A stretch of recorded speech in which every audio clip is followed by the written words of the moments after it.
Algérie ale y'a ka fɔ ko min ye Faransi ka avion militaire ko kɔni tɛ pan ale ka sanfɛla kɔni kunna.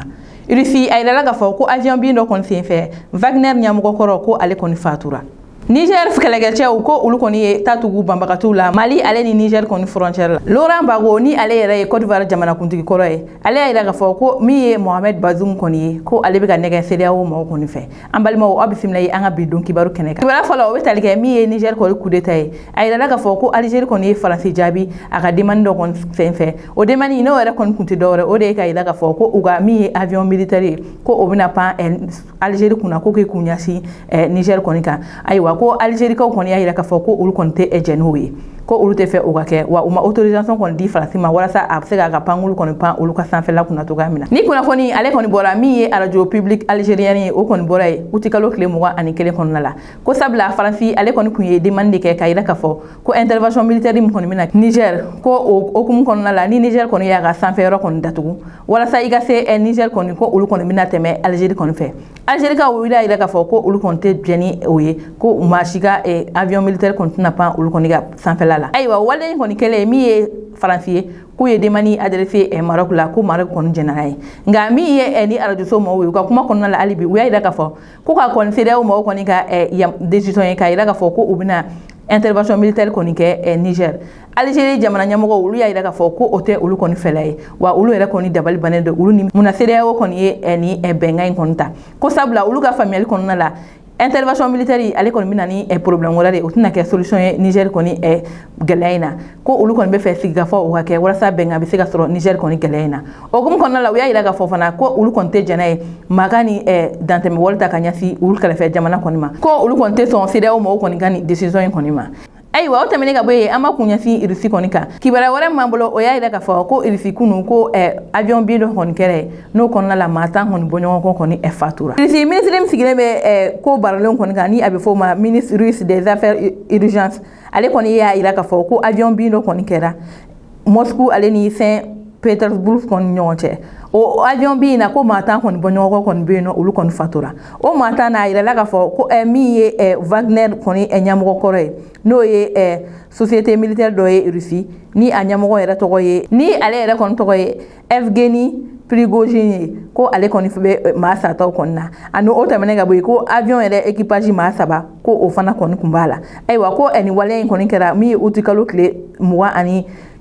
ye nka ko hali bi sɛgɛsɛgɛliw kɔni bɛ sen na k'a yira k'a fɔ min kɛra sababu ye ka nin avion kɔni na bi ani ni maa wɛrɛ kɔni ni tora la ni min bɔra la an n'u da kulo kan an ka don nata kibaruyaw kɔni na. Ayiwa o tɛmɛnen ka bɔ yen kibaruya wɛrɛ m'an bolo ka da kulo kan o de ka fɔ ko Niger finitigiw ko olu kɛnɛ ye tatugu banbagatiw caman kɔni na Mali ale ni Niger kɔni furancɛ la. Ayiwa kibaruya minnu sera ma olu y'a yira k'a fɔ ko kunu min kun ye uti kalo tile 23 ye Niger kɛlɛkɛdenw ko olu kɔni wulila ka baara dɔ kɔni kɛ n'u ka kɛlɛkɛ pankuru ye o hukumu kɔnɔna la ko u ye farapu dɔ kɛ Mali ale ni Niger kɔni furancɛ la kɛrɛnkɛrɛnnenya dugu dɔ bɛ ni ale tɔgɔ ye Bani Bangu o dugu in na ko banbagati caman kɔni bɛ yen nɔ olu kɔni fatura. Ayiwa o senfɛ a yirala k'a fɔ ko banbagati minnu kun bɛ nin yɔrɔ kɔfɛlen ninnu na k'olu ye Dashi maaw ye ayiwa ko olu ka kɛlɛkɛcɛ dɔ kɔni bɛ yen nɔ ni ale yɛrɛ kɔni dɔnnen don u ka kɛlɛ kɔnɔna la ni a bɛ fɔ o ma Musa Emenila ko ale yɛrɛ kɔni fatura ni farapo in senfɛ. Musa Emenila ale kɔni ye maa ye ko ale dɔnnen don kosɛbɛ wa ko a ka cɛfarinya kɔni na ni banbagati jɛkulu ninnu na wa ale kɛra sababu ye k'u ka banbagati wale kɔni caman kɔni kɛ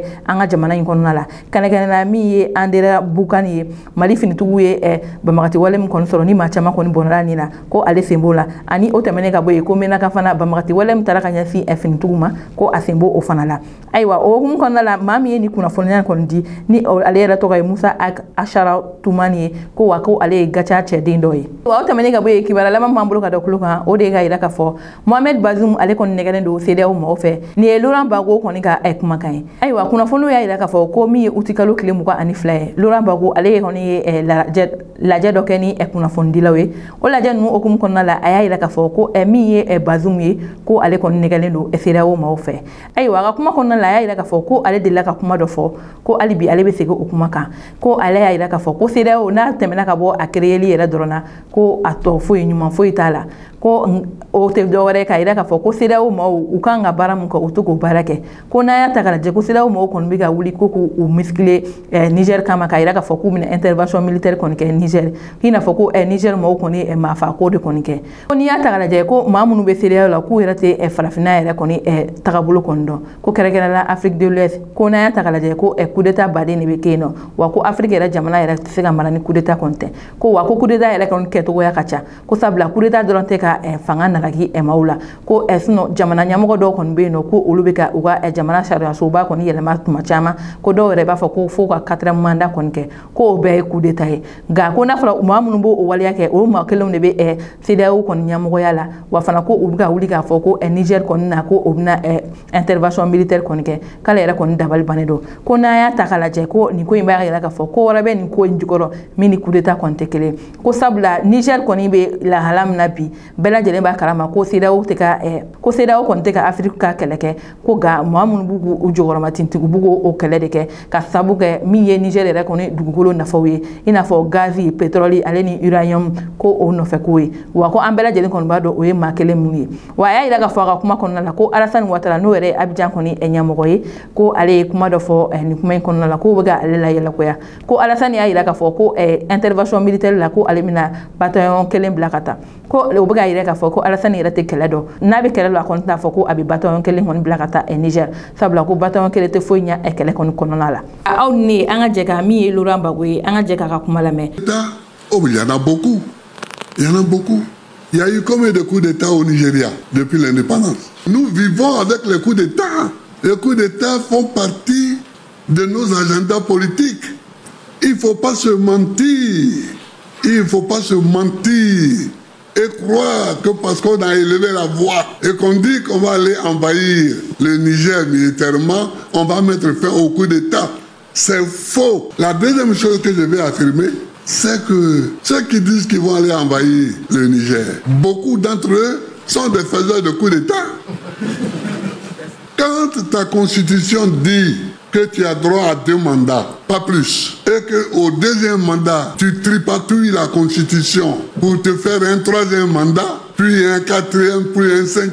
qu'est-ce que tu fais là? C'est pas un coup d'État ça? C'est un coup d'État. Je vous le dis. Je vous le dis, il ne faut pas mentir, il ne faut pas mentir. On ment quand on laisse croire aux gens qu'on veut aller au Niger pour réinstaller Bazoum dans un fauteuil démocratique. Mais c'est faux. On est pistonné par derrière. Pistonné par derrière pour aller faire un coup pour l'uranium, le gaz, le pétrole, etc. On lui ment le coup d'État conçu. Aywa an balimaw ni de kɔni kun ye an ka bi don kibaru ye ka da kulo kan aw ni ce aw ka kulomajɔ la aw k'an bɛn an ka don kibaru wɛrɛ kɛnɛ kan.